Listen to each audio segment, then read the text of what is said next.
Nel giugno 2016 hanno sfilato lungo le vie del centro cittadino con cartelli e striscioni colorati. Dopo 3 anni di distanza è ufficiale, torna nel capoluogo della Marca la manifestazione organizzata a sostegno dei diritti della comunità gay. Lo stiamo annunciando adesso, quindi annunciamo appunto la presenza del Gay Pride a Treviso il 29 giugno. 3 anni fa il corteo colorato si era svolto in un clima di grande festa e serenità, anche se non erano mancate le polemiche quando era stato impedito al corteo di passare di fronte al Duomo. Il cambio di giunta con il centrodestra al governo aveva fatto temere un possibile stop che però non si è verificato.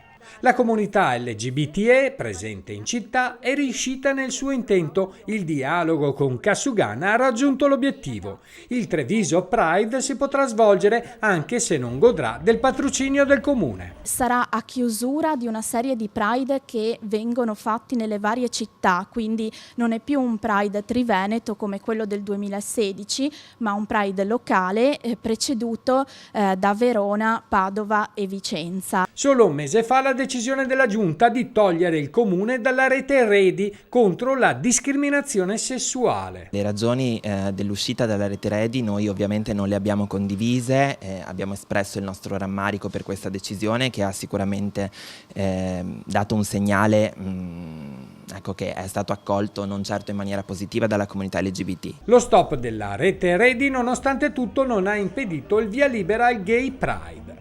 In attesa del corteo, la Marca si veste di arcobaleno. Da venerdì 10 maggio per 3 giorni prenderà il via la seconda edizione di Cupido Treviso e Quality Festival.